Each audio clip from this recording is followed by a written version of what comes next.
Bonsoir et bienvenue au Club des explorateurs félins de l'imaginaire ludique. Oui, en ce 1er avril, le bipède à poil roux qui est d'ordinaire chargé de la présentation de cette émission a été remplacé par un animateur plus qualifié. Et qui serait plus qualifié qu'un chat. Avec des milliards de vues sur YouTube, notre espèce a prouvé qu'elle était en tout point supérieure à vous autres humains. Nous sommes aussi plus intelligents, plus doux et beaucoup plus mignons. Et histoire de remonter le niveau de cette émission, je vais vous parler d'un chef-d'œuvre du jeu de rôle. Oui, un chef-d'œuvre. Forcément, vu qu'on y joue des chats. Comme le relate l'ouvrage interdit, le Necronomicon, l'histoire de l'humanité a été manipulée depuis 10 000 ans par les chats. Après des éons à lutter pour leur survie dans un monde hostile, les chats ont fini par avoir la grande idée. Désormais, ils utiliseraient leur pouvoir psychique pour subtilement influencer les comportements des bipèdes. Les humains ne seraient plus considérés comme des prédateurs ou des ennemis, mais comme des serviteurs, capables de transformer le monde dans le but de le rendre plus confortable pour leur maître secret. 10 millénaires plus tard, les résultats sont là.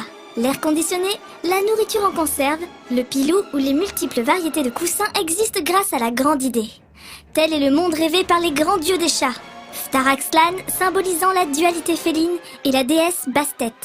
Il existe toutefois d'autres dieux animaux qui conspirent dans l'ombre et menacent le mode de vie félin. Astper, le chat en jaune, souhaite que la domination légitime des chats soit révélée au grand jour et que les humains soient réduits en esclavage. Shed Naperat, la chatte noire aux 1000 chatons, veut envahir le monde à l'aide de ses rejetons monstrueux, les chagottes. Muttra, le grand en-chien, veut renverser le règne félin au profit des canidés, tandis que Snarliatotep, la bête qui rôde, cherche la destruction pure et simple du monde. Mais le plus dangereux de ces dieux est peut-être le grand Cthulhu, celui qui ronronne et attend, endormi depuis des temps immémoriaux. Si Cthulhu venait à se réveiller, alors les chats retourneraient à l'état de fauves sanguinaires et frénétiques, obsédés par le massacre de tout ce qui vit. Et alors qui s'occuperait de changer la litière et racheter des croquettes ? Les joueurs incarnent des protagonistes qui doivent combattre les cultes de ces dieux maléfiques pour maintenir la grande idée et le règne secret des chats. Le tout évidemment sans que les bipèdes ne soupçonnent quoi que ce soit.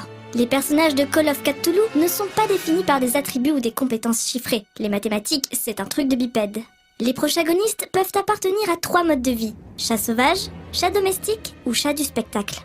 Ils auront le choix entre 5 rôles.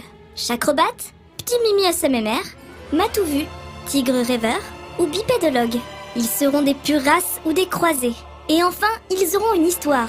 Lonin, Pacha, caïd des gouttières, chasseur de mouches, souricier, gros bébé, vieux sage, diva ou encore vagabond pour ne citer que quelques-unes des possibilités.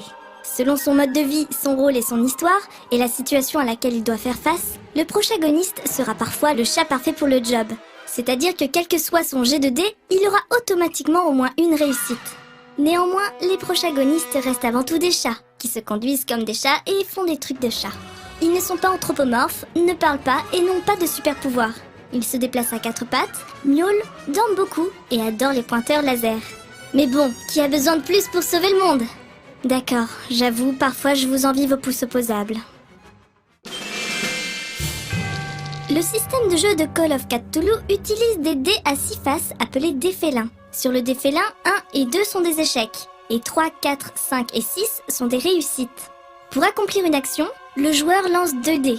Pour accomplir une action facile, il faut qu'au moins un des dés soit une réussite. S'il s'agit d'une action normale, le joueur connaîtra un succès partiel si l'un des dés est une réussite et un succès complet si les 2 dés sont des réussites. S'il s'agit d'une action difficile, le joueur doit obtenir 2 réussites d'un coup. Il n'y a pas de succès partiel pour une action difficile. Chaque joueur a à sa disposition jusqu'à 3 friandises. Une friandise peut être consommée pour relancer un jet de dés. Si un protagoniste n'a plus de friandises à sa disposition, il peut également en regagner une en manipulant un bipède afin de recevoir 3 caresses. Pas une de plus, pas une de moins. Le maître de jeu peut également récompenser un joueur qui a fait un bon roleplay en lui donnant une friandise. Après s'être fait connaître en convention, Call of Cthulhu a connu une édition Deluxe en 2014 financée par Kickstarter. Il s'agit d'un bon jeu aux règles simples permettant des parties rapides et fun. En août 2015, la gamme s'est étoffée d'un supplément Worlds of Cthulhu qui détaille des cadres de jeu alternatifs. Par exemple, Leda Féline et ses chats vikings, Catsby le magnifique pour les aristochats amateurs de jazz, une version où l'on joue des grands fauves, ou encore le Code Da Vinci sur le thème des sociétés secrètes et des conspirations.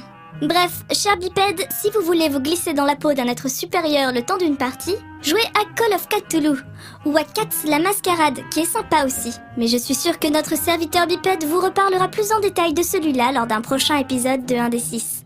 Oui, c'est bien le bipède roux que vous retrouverez dans 2 semaines. C'est que c'était éreintant de présenter cette émission.